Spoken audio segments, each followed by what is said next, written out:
I love it. It's my first time here. I've been to some of the other festivals, to Venice and to TIFF, but I had not been to this one, and it's very special. I really like the sort of synchronicities that I'm experiencing, and it's also special for me because I recently left my home of Los Angeles. So to be able to reconnect with colleagues and industry friends in the middle of Europe, it's kind of a dream. It definitely feels like an organic way to meet fellow creative collaborators, where I remember I went to a film festival with my first feature, which was called The Humbling, with Al Pacino and Greta Gerwig. And I remember at that festival, I went to see a couple people speak on panels who were filmmakers that I really respected, and ended up later on becoming collaborators of mine. So I feel really, it's the creative collaborators, I think, that's been, and all different producers as well I've met in different festivals. That was a really intense collaborative process with both Barry Levinson and Al Pacino. So for example, like, just to lean into collaboration, and there were times where I would workshop monologues, with Al Pacino, and then he would get on set and just do something totally different, and it just to embrace like the genius wherever it comes from, and that film is a collaborative medium, and I just felt honored to be a part of it, and I continue that perspective. My new project is called Cuba Pariso, and it takes place in Cuba, as you might have guessed. To me, what set Cuba apart is that it's the one place in the world without technology. So no Instagram, no Tinder, no data on your phones at all. And at the time when I originally went there, a friend of mine, I was broken by modern dating. I had a bleeding ulcer. I was not in a good moment. My friend was like, you live in a sick society, you're not sick. Like, you gotta unplug for a while. So I went to Cuba and it changed my life. And that sort of inspired the main theme of the film, which is this human connection crisis, because we're all addicted to our phones, and the mental health crisis, and you look at teen suicide, and people aren't aware of just how much of an impact the constant digital pace and digital algorithm is having on our mental health and our well-being. So the film itself, it's this sexy thriller, it's a romance, the main character ends up being hunted by the Cuban government over political art made by the leader of the rebels of the 2021 revolution, which really happened. And she's very much on the run from this nefarious Orwellian totalitarian regime, which ends up becoming an analogy for the digital algorithm that we're all now slaves to. And at its heart, the film is really just about a woman who couldn't connect in our digital world until she gets to this land without technology. It's like Paris frozen in time, and there's eye contact and salsa dancing in the streets, and she finds love and she finds sisterhood.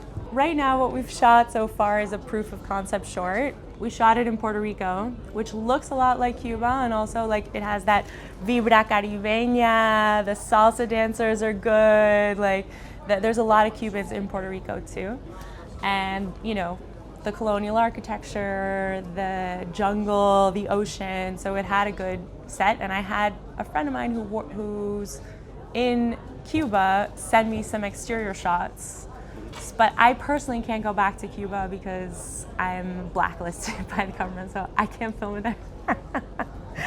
And so, for a reason parallel to what goes on in the story. But basically, also, if the antagonist of the film is the Cuban government, I really can't film there. It's like, I'm not gonna, Yeah. I wrote the screenplay over the course of maybe 2-3 years or something, while I was doing a few other projects, developing a few other projects, both in television and features. Made the proof of concept short, which was a lot of fun because having been based in Los Angeles for 15 years, I was entering a new pond, a smaller pond, but still with so much talent. So I got about 100 people to work on the short for either for free or a fraction of their rates, and now I'm already tapped in with, I feel super comfortable with my very talented DP and casting director and assistant director and all the incredibly talented people that are already a part of the team. So we have our team, we have the screenplay. In the process of fundraising, received some of, like I would say about 50%, including a grant from the Puerto Rican government that is in the works, so that's exciting. Big Yeah, splash. Now it's easy. It's kind of the opposite. It's like once you get your foot in the door, now from then forward I was competing with, and that was actually my first big break anyway. So, but from there forward, you're now competing at this higher caliber of Oscar winners and, you know, extreme geniuses, and so it's an extra level up, you know. But I think it's all about the process, right? And so it's just about surrounding yourself with creatives that you love, and especially in particular for on the screenwriting perspective, it's like you've got to have your friends that will give you notes and you can bounce ideas off of, and just, you know, collaborate. Like, creatives are interesting. We're interesting people because on the one hand, it's not ideal for us to collaborate, but on the other hand, we need collaboration. We thrive on it because I could go down a path in my head for months, and if I had just bounced the idea off a guy friend of mine at the beginning of that stage, we would have seen why it doesn't work, and I could have saved myself months of time. So it can be very solitary to be a screenwriter, so I would encourage whoever's watching this to reach out to your writer friends. People that I respect that are fellow writers, I'll just be like, hey, what do you think of this? I often find it's more valuable to run something by someone before you put pen to paper, or even just explain your idea to your writer friends, and they will be able to weigh in from a story-breaking perspective, as we call it in television, before you go down to the nitty-gritty details of, you know, dialogue and things like that. That's really like a final polish sort of stage. It's good to get notes at every stage, but I would encourage all screenwriters to, and you know, it doesn't matter if your friend is an Oscar winner or not. Like, if your friend is someone you trust, if your friend is someone that has taste that you like, if your friend is someone that you feel comfortable with, definitely go that route. And there are a lot of professional people also that do this for a living, you know, give notes and things like that, that you can hire, and maybe they'll become your friends. Someone told me, a director friend of mine, I was like, hey, do you have any tips? I'm going to direct my first thing. And he was like, if you want to direct, start directing. And I couldn't recommend it more, because you're going to learn more by making a 5-minute, one-day shoot short film than you would in like a semester of classes, you know? I mean, in my humble opinion, right? Because a lot of that knowledge, you could get it online. There are master classes and things, but it's, you know, if you're gonna be, a director is making thousands of decisions every moment. The lighting, the acting, the composition of the frame, the amount of time that we have, the delivery of certain lines, right? So you need to just practice that muscle of supervising 100 or 200 people, or if it's your 5 best friends, 5 people, and making those decisions at once. And so really you just need to kind of strengthen that muscle, go to the gym and work it out.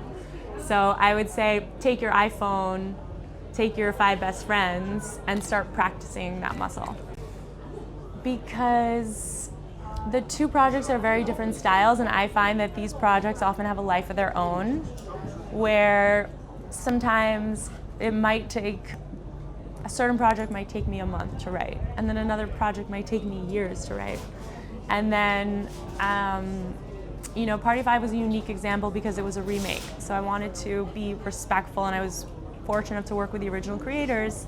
So I wanted to be respectful of their vision and their baby while also bringing my own to it. So I was my own, you know, it's again like embraced the process of collaboration where maybe voices were being merged in a way that ended up being, I feel good for the final results. And I would just say that, you know, TV writing is very demanding in terms of deadlines and things, and it's, you gotta deliver. But if you're an independent filmmaker and you're doing independent projects, it's helpful to let the like never push.